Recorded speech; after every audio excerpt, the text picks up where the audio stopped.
स्वागत है आप सभी का चैनल पर। हम लोग हिंदी व्याकरण का अध्ययन कर रहे थे और हिंदी व्याकरण में हम लोग पढ़ रहे थे शब्द के बारे में। तो हम लोग शब्द की परिभाषा जाने, फिर हमने शब्दों का भेद जाना कि शब्द कितने प्रकार के होते हैं, फिर हमने सार्थक शब्द और निरर्थक शब्द जाने कि सार्थक शब्द क्या होते हैं और निरर्थक शब्द क्या होते हैं। इसके बाद हमने सार्थक शब्दों का कई आधारों पर वर्गीकरण किया। पहले हमने रचना के आधार पर शब्दों का वर्गीकरण किया, फिर हमने उत्पत्ति के आधार पर शब्दों का वर्गीकरण किया। आज हम लोग अर्थ के आधार पर शब्द के कितने भेद होते हैं उनके बारे में पढ़ेंगे कि अर्थ के आधार पर शब्दों के कितने भेद होते हैं। तो आज का वीडियो शुरू करते हैं और जानते हैं कि अर्थ के आधार पर शब्दों के कितने भेद होते हैं। तो अर्थ के आधार पर शब्दों के कुल 3 भेद होते हैं। हमने पहले वीडियो में जाना था कि अर्थ के आधार पर जो शब्दों के 3 भेद होते हैं वे होते हैं अभिधा, अर्थ के आधार पर शब्दों के कुल 3 भेद होते हैं। शब्दों के कुल 3 भेद होते हैं। पहले भाग को हमने कहा था अभिधा, जिसको हम वाचक भी कहते हैं, वाचक। दूसरे भाग को हमने कहा था लक्षणा, और तीसरे भाग को हमने कहा था व्यंजना। तो अर्थ के आधार पर शब्दों के कुल 3 भाग हुए। अभिधा, जिसे वाचक कहा जाता है, फिर लक्षणा और तीसरा भाग हुआ व्यंजना। इसके अलावा अर्थ के आधार पर हम शब्दों का एक और वर्गीकरण करते हैं। उस वर्गीकरण को हम अर्थ के आधार पर कह सकते हैं कि अर्थ के आधार पर हम शब्दों को एकार्थी, अनेकार्थी,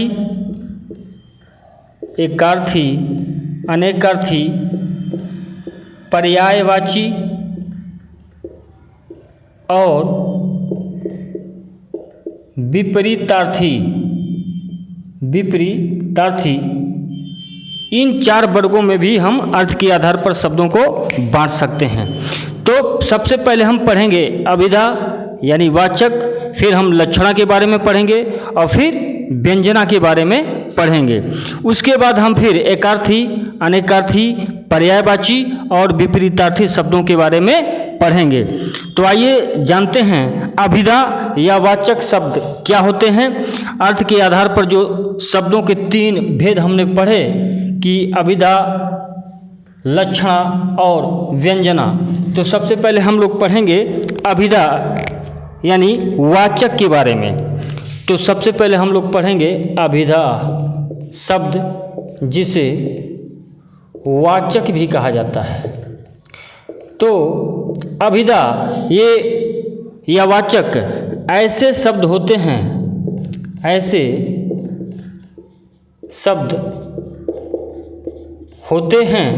अभिधा या वाचक ऐसे शब्द होते हैं जिनका सांकेतिक अर्थ या मुख्य अर्थ का बोध होता है। सांकेतिक अर्थ या मुख्य अर्थ का बोध कराते हैं। अर्थात अभिधा या वाचक शब्द ऐसे शब्द होते हैं जो सांकेतिक अर्थ या मुख्य अर्थ का बोध कराते हैं। इसको दूसरे रूप में कहें आपको समझाने की दृष्टि से, तो अभिधा या वाचक ऐसे शब्द होते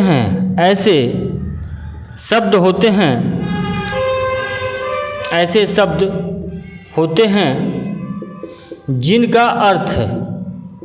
जिनका अर्थ आसानी से समझ में आ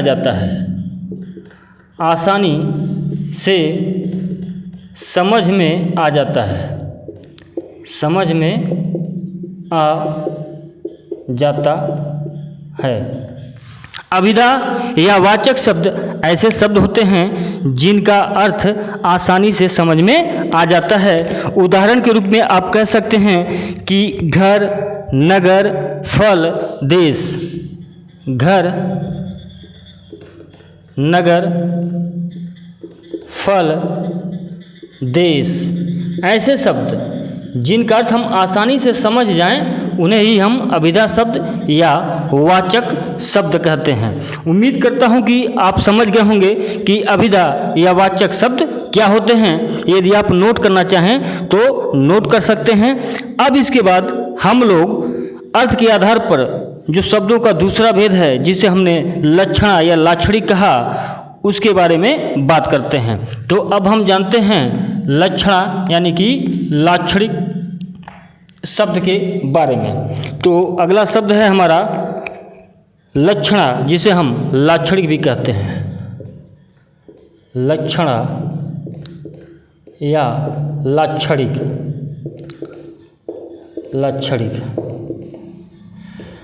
तो लाक्षणिक या लक्षणा वे शब्द होते हैं जिनका सीधा अर्थ न लेकर प्रयोजन बस दूसरा अर्थ लिया जाता है। इसको यदि हम आसान भाषा में कहें तो कह सकते हैं कि शब्द की वह शक्ति, शब्द की वह शक्ति जिसके द्वारा हमें शब्द के अर्थात लक्षणा या लाक्षणिक शब्द ऐसे शब्द होते हैं, शब्द की वह शक्ति होती है जिसके द्वारा हमें शब्द के लक्ष्यार्थ का बोध होता है। शब्द के लक्ष्यार्थ का बोध होता है।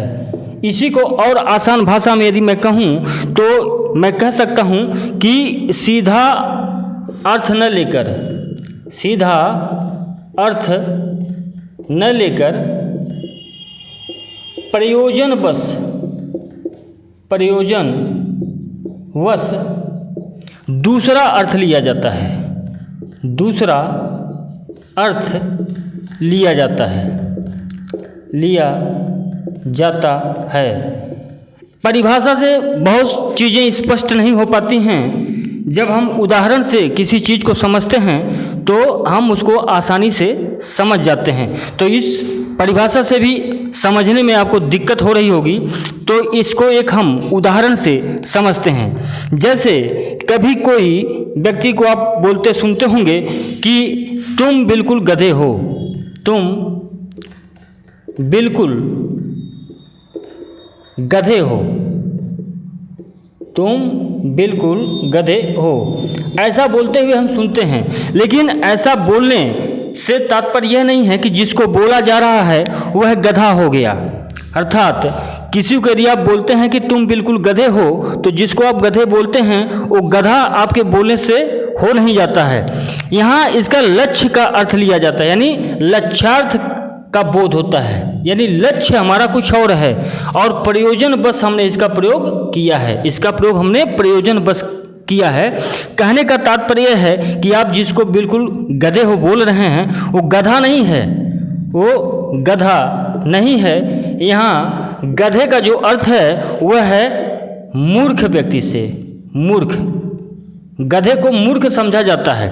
तो किसी को गधा बोलने का तात्पर्य सिर्फ इतना है कि आप उसको सीधे सीधे न कह के उसको घुमा के प्रयोजन बस एक लक्ष्य बनाया गधे का, और गधे की भाषा में आपने उसे कह दिया कि वह बिल्कुल मूर्ख है, लेकिन आपने बोला कि यार तुम बिल्कुल गधे हो। तो गधा शब्द कहने से वह व्यक्ति गधा नहीं होता, बस तात्पर्य सिर्फ इतना है कि उसको गधे के समान मूर्ख बताया गया।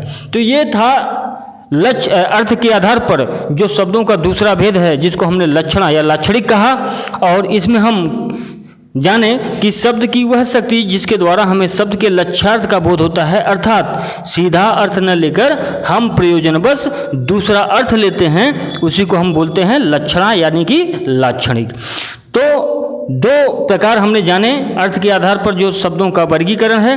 अब आइए बढ़ते हैं अर्थ के आधार पर जो शब्द का तीसरा भाग है जिसे हमने व्यंजना कहा, उसके बारे में जानते हैं कि व्यंजना शब्द क्या होते हैं और इनके लक्षण क्या होते हैं। तो अगला जो हमारा शब्द भेद है उसे हमने व्यंजना या व्यंजक कहा।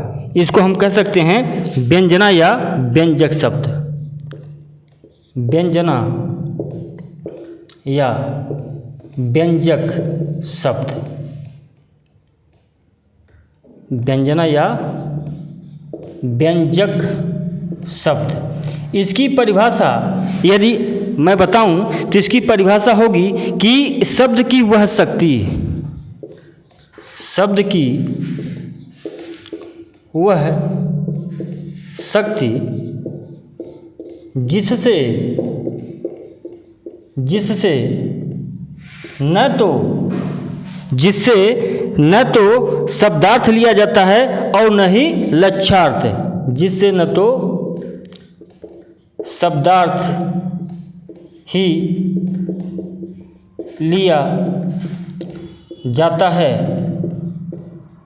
और न ही लक्ष्यार्थ। अर्थात शब्द की वह शक्ति जिसके द्वारा शब्द के न तो शब्दार्थ को ही लिया जाता है और न ही लक्ष्यार्थ को लिया जाता है, उसे हम कहते हैं व्यंजक या व्यंजना शब्द कहते हैं। इसकी उदाहरण को यदि हम देखें तो इसका उदाहरण के रूप में हम कह सकते हैं, जैसे कोई व्यक्ति यदि ये कहे कि कितनी अंधेरी रात है, कितनी अंधेरी रात है,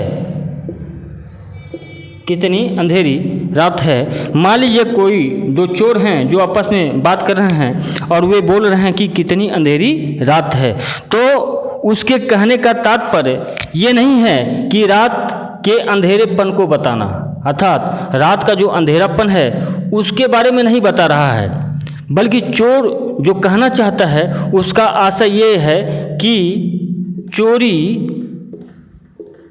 करने के लायक शानदार रात है, चोरी करने के लायक शानदार रात है। अर्थात वह एक प्रकार से व्यंजना कर रहा है कि किसी कार्य को करने के लिए कोई क्षण कितना अच्छा है, तो उसी को हम कहते हैं व्यंजना या व्यंजक शब्द। तो उम्मीद करता हूँ कि अर्थ के आधार पर जो शब्दों का वर्गीकरण है, जिसमें हमने 3 भागों को जाना। पहले भाग को हमने कहा अभिधा या वाचक, दूसरे भाग को हमने कहा लक्षणा और तीसरे भाग को हमने जाना व्यंजना या व्यंजक शब्द। अब अर्थ के आधार पर कुछ और शब्द हैं जिनके बारे में हम जानेंगे। जैसे कि हमने वर्गीकरण किया कि अर्थ के आधार पर शब्दों का एक और वर्गीकरण होता है जिसे हम एकार्थी, अनेकार्थी, पर्यायवाची और विपरीतार्थी कहा। अब हम उनके बारे में जानेंगे कि अर्थ के आधार पर जो शब्दों के अन्य 4 भेद हैं वे क्या हैं और उनकी परिभाषाएं क्या क्या हैं। अब अर्थ के आधार पर हमने शब्दों का एक और वर्गीकरण किया। हमने कहा अर्थ के आधार पर हम शब्दों को एकार्थी, अनेकार्थी,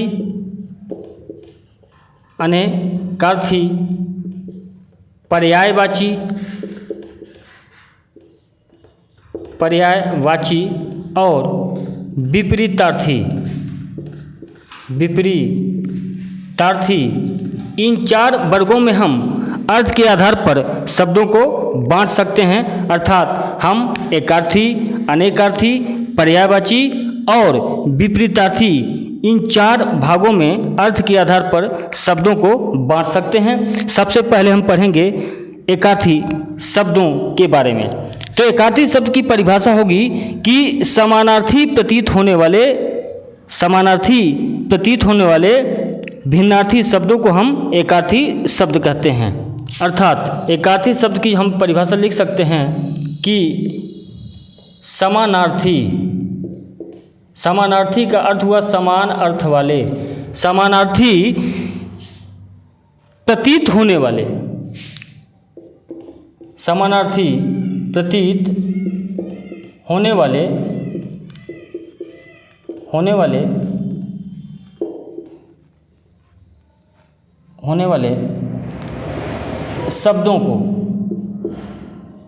शब्दों को हम एकार्थी शब्द कहते हैं। अर्थात समान अर्थ प्रतीत होने वाले शब्दों को हम एकार्थी शब्द कहते हैं, यद्यपि भिन्न अर्थ रखते हैं। यद्यपि इनका जो अर्थ होगा वह क्या होगा, भिन्न भिन्न होगा। अभी एग्जाम्पल से हम इसको समझेंगे तब आपकी समझ में अच्छे से आएगा कि समानार्थी प्रतीत होने वाले शब्दों को जो भिन्न अर्थ देते हों, जो भिन्न अर्थ देते हों, भिन्न अर्थ देते हों, उन्हें हम कहते हैं एकार्थी शब्द। जैसे उदाहरण के रूप में यदि मैं कहूँ कि अनुज और अग्रज, देखने पर ये समानार्थी शब्द प्रतीत होते हैं, लेकिन ये शब्द क्या हैं, भिन्न भिन्न हैं। इनके जो अर्थ निकलेंगे वे भिन्न भिन्न हैं। जैसे अनुज हम प्रयुक्त करते हैं छोटे भाई के लिए, छोटे भाई के लिए, जबकि अग्रज हम प्रयुक्त करते हैं बड़े भाई के लिए। ये दोनों शब्द भिन्न भिन्न हैं लेकिन समानार्थी प्रतीत होते हैं। इसीलिए ऐसे शब्दों को जो भिन्न भिन्न हों लेकिन समानार्थी प्रतीत हों, उन्हें हम कहते हैं क्या, एकार्थी शब्द। कुछ और एग्जाम्पल मैं आपको दे दूं। जैसे शब्द आता है अस्त्र शस्त्र, अस्त्र और शस्त्र, इनको देखने पर भी ये समानार्थी प्रतीत होंगे लेकिन इनके अर्थ क्या हैं, इनके अर्थ अलग अलग हैं। जैसे अस्त्र का अर्थ होता है कि फेंक कर चलाए जाने वाले हथियार। जो हथियार हाथ से फेंक कर चलाए जाते हैं उनको हम अस्त्र कहते हैं। जैसे कि बाण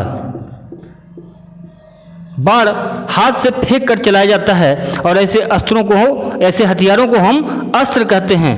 लेकिन सामान्य बोलचाल में हम अस्त्र और शस्त्र को एक ही समझ लेते हैं, जबकि हम देख रहे हैं कि जो अस्त्र का अर्थ है वह ऐसे हथियार से है जिसे हम फेंक कर चलाते हैं या प्रयोग करते हैं। जबकि शस्त्र का अर्थ होता है हाथ में रख कर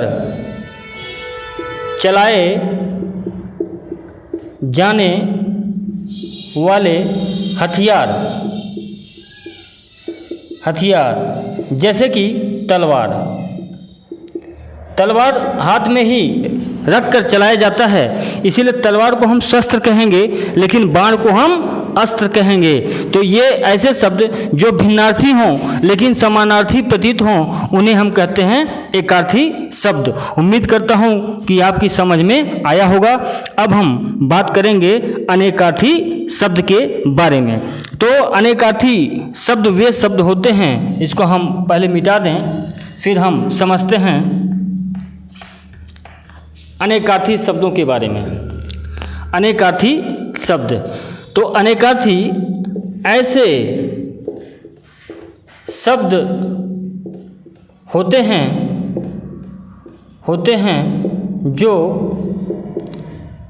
भिन्न भिन्न अर्थ देते हैं। ऐसे शब्द जो भिन्न भिन्न अर्थ देते हैं उन्हें हम अनेकार्थी शब्द कहते हैं।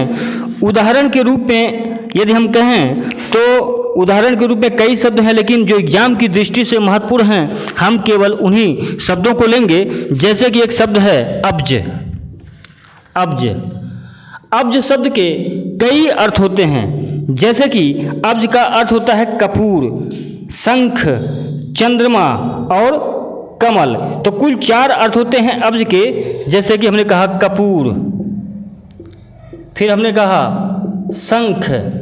शंख के अलावा हमने 2 शब्द इसके और बताए अर्थ, एक होता है चंद्रमा और एक होता है कमल। चंद्रमा और कमल। अब आप देख रहे हैं कि एक शब्द के 4 अलग अलग अर्थ निकल रहे हैं। अब जो एक शब्द है और इसके जो 4 अर्थ निकल रहे हैं वो कपूर, शंख, चंद्रमा और कमल के रूप में निकल रहे हैं, अर्थात एक शब्द के कई अर्थ निकल रहे हैं। तो ऐसे शब्दों को हम कहते हैं अनेकार्थी शब्द। अनेकार्थी शब्दों में और शब्दों को यदि आप लिखना चाहें तो लिख सकते हैं अम्बुज और उर्मी। अम्बुज और उर्मी, इनके भी कई कई अर्थ होते हैं। जैसे अम्बुज का जो अर्थ होगा वह होगा कमल, बेत, वज्र, ब्रह्मा। कमल, बेत, वज्र, ब्रह्मा, ये अम्बुज के अर्थ होंगे। तो देख रहे हैं एक शब्द है लेकिन अर्थ कई निकल रहे हैं। इसी अम्बुज का एक अर्थ और निकलता है जो कि अब्ज का भी निकलता है, शंख। यानी शंख इसका भी अर्थ होता है, अम्बुज का भी। अब्ज का तो होता ही है, अम्बुज का भी एक अर्थ शंख होता है। इसी प्रकार जो शब्द है उर्मी, उर्मी शब्द का भी कई अर्थ होता है। जैसे उर्मी को हम लहर भी कह सकते हैं, लहर। उर्मी को हम पीड़ा के रूप में भी परिभाषित कर सकते हैं। उर्मी को ही हम दुख के रूप में भी जानते हैं। इसके अलावा उर्मी का अर्थ होता है कपड़ों की सिलवट। कपड़ों पर जो धारियाँ बनती हैं, कपड़ों की सिलवट, उसे भी हम उर्मी कहते हैं। तो हमने जाना कि अनेकार्थी शब्द क्या होते हैं। अनेकार्थी शब्द वे शब्द होते हैं जिनके अलग अलग अर्थ निकलते हैं। ऐसे शब्दों को हम अनेकार्थी शब्द कहते हैं। जैसे कि अब्ज, अम्बुज, उर्मी, ये एग्जाम्पल से हमने समझा। अब हम पढ़ेंगे पर्यायवाची शब्दों के बारे में। यदि आप इनको नोट करना चाहें, स्क्रीनशॉट लेना चाहें तो ले सकते हैं। अब हम पढ़ेंगे अनेकार्थी शब्दों के पर्यायवाची शब्दों के बारे में। चलिए इसको हम मिटाते हैं, पहले साफ कर लें।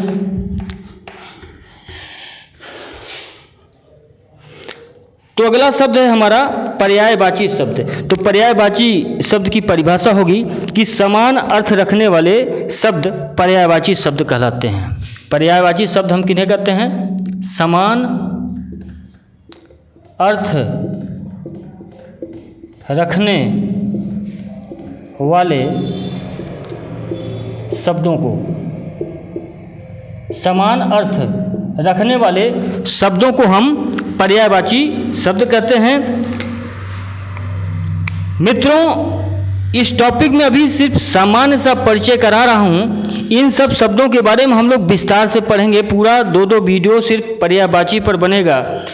2 वीडियो लगभग हम एकार्थी शब्दों पर बनाएंगे, 2 वीडियो हम अनेकार्थी शब्दों पर बनाएंगे।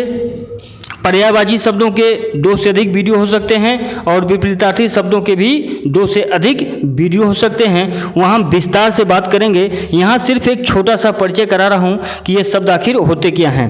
तो पर्यायवाची शब्द हमने जाना कि पर्यायवाची शब्द ऐसे शब्द होते हैं जो समान अर्थ रखते हैं। तो ऐसे शब्दों को हम पर्यायवाची शब्द कहते हैं। बहुत पहले हमने कक्षा 9-10 में पढ़ा होगा कि सूर्य का जो पर्यायवाची होता है, सूर्य का पर्यायवाची हम जानते हैं दिनकर, दिवाकर, भानु,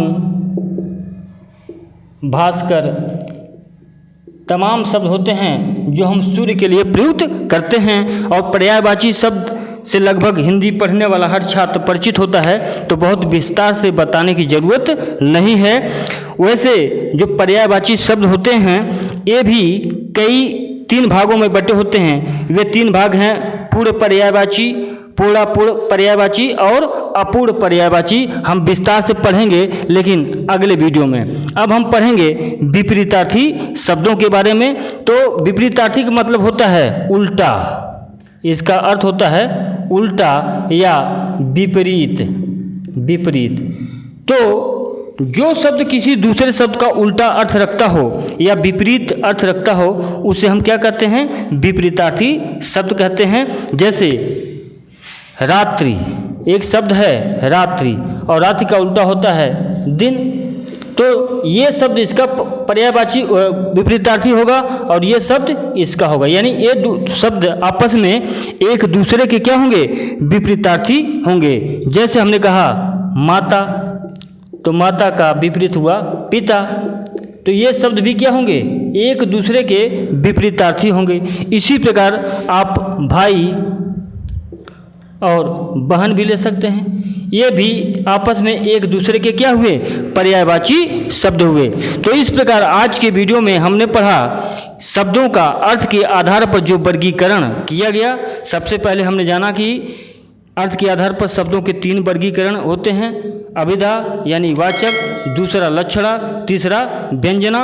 फिर हमने एक अन्य वर्गीकरण के बारे में जाना जो अर्थ के आधार पर ही था। इसमें हमने पढ़ा एकार्थी शब्द, अनेकार्थी शब्द, पर्यायवाची शब्द और विपरीतार्थी शब्द। तो आज के वीडियो में इतना ही।